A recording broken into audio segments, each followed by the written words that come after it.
Schön, dass ihr heute wieder eingeschaltet habt. Heute habe ich den DF2 Katan QR Series 3 von LDM Custom Sabers. Am Ende des Tages kommt der Griff irgendwo her und wird einfach von irgendwelchen Resellern, wie zum Beispiel LDM Custom Sabers, wird er verkauft. Bei Corbans kriegt man den auch. Der ist baugleich. Hier jetzt halt ein anderer Reseller. Beim letzten Mal, als ich den zusammengebaut habe, kam der von Corbans. Hier sehen wir den Griff mal in seiner cleanen Variante. Das letzte Mal hatte ich ihn stark geweathert.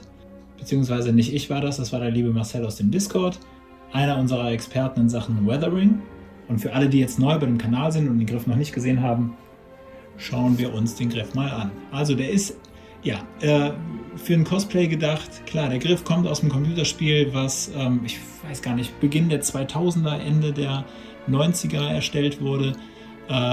Es ist nicht ganz so elegant, es ist jetzt auch nicht klobig, das möchte ich gar nicht sagen. Aber ja, die heutigen Griffe sehen schon etwas anders aus, sagen wir es mal so.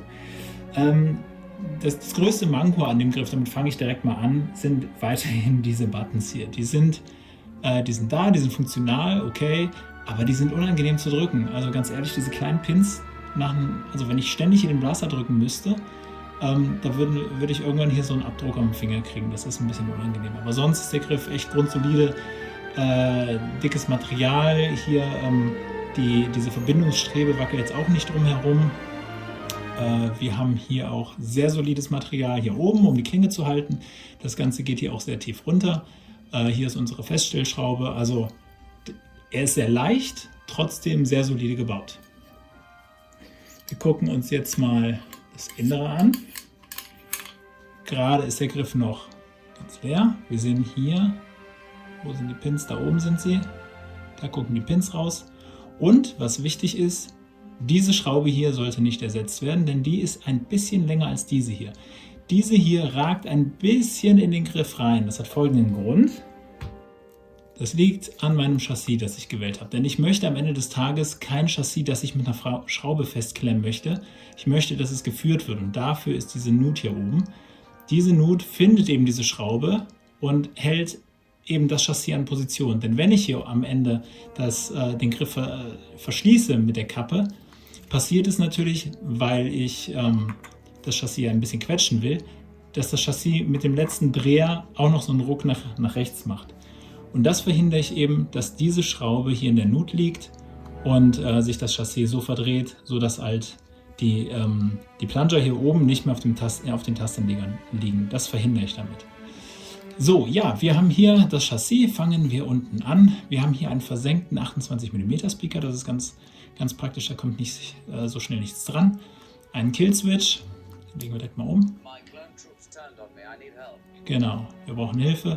Ein 18650er Akku, meine zwei Taster, auf die Plunger von oben drauf drücken und meinen NPXL-Konnektor hier oben. Dazu eine Kappe, die ich abnehmen kann, die hält magnetisch und das Profi 2.2.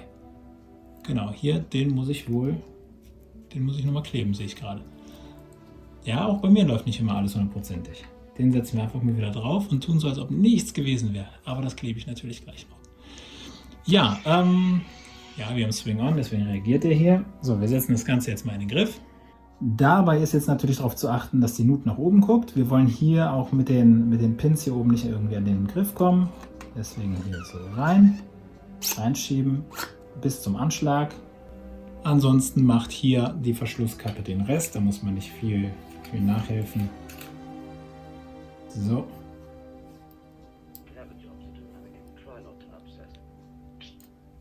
So. Kleiner Doppelklick, deswegen ist er gerade gemutet.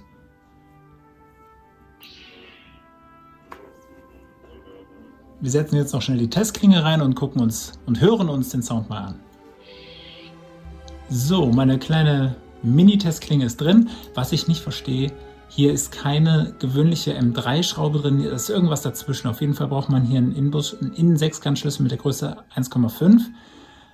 Die nudeln sehr leicht aus. Das ist immer so ein bisschen die Gefahr. Also das hätte schon eine Zweiergröße sein dürfen. Da muss man ein bisschen aufpassen. So. Das funktioniert. Wir wollen den Griff jetzt etwas lauter machen. Hoppla. Na, heute habe ich es aber. Um die Lautstärke zu verändern, muss man den Power-Button gedrückt halten und den AUX einmal tippen.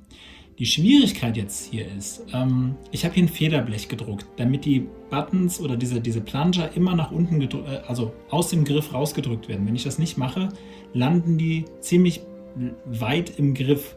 Und ich muss immer, wenn ich das Chassis reinsetze, den Griff nach unten halten und dann schiebe ich das Chassis rein. Das wollte ich verhindern, deswegen habe ich dieses Federblech gemacht. Das Federblech, weil der Widerstand also es gibt natürlich jetzt einen Widerstand, weil der jetzt etwas höher ist, muss ich hier schon gezielt gedrückt halten und dann einmal tippen. Ja, und schon habe ich es nicht hingekriegt. So, nach unten gedrückt halten, wirklich festdrücken und jetzt kann ich hier die Lautstärke verändern. Also hier wirklich richtig nach unten halten und wenn ich hier drauf drücke, muss ich ja praktisch dem Federblech entgegenwirken. Ich verbiege das ja sozusagen, deswegen hier nicht aufgeben, einfach ein bisschen fester drücken, dann funktioniert das. Wenn das jetzt total nerven sollte, einfach die 2 Schrauben lösen, Federblech rausholen, Buttons rein und dann einfach nur dran denken, wenn ich das Chassis reinsetze, müssen die nach unten gucken, damit diese Plunger rausfallen, damit ich das Chassis einsetzen kann. Nur, dass ich das hier nicht vergesse zu erwähnen. Also die Kombination aus den beiden ist immer ein bisschen schwierig, aber das einzige Mal, dass man die braucht, ist, um in das Lautstärkemenü zu kommen und um den Batteriestatus abzufragen. Da muss ich das im Grunde umgekehrt machen. Ich halte den AUX-Button fest und tippe einmal oben. Aber mit 2 Fingern klappt das eigentlich. Ja, so, wir wollten ihn jetzt eigentlich ein bisschen lauter machen. Ja. So. Man braucht auch einfach Übung, glaube ich. So, das ist noch nicht mal die halbe Lautstärke, die er kann.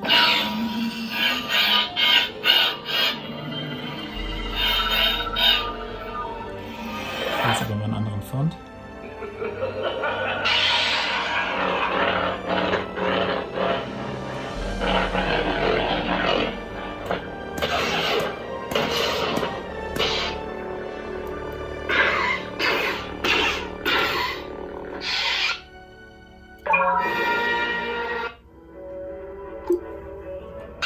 Also ich finde, der hört sich sehr gut an.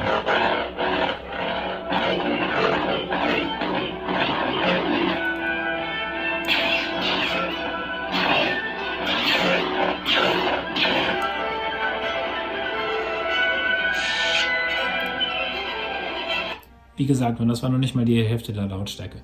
Natürlich muss man sich überlegen, ob man immer auf 100% laufen lässt. Am Ende ist so ein Lautsprecher auch endlich in seiner Lebensdauer. Aber so ein Ding auszutauschen ist jetzt auch nicht weiter wild. Also mein Fazit zu dem Griff, der macht richtig Lärm.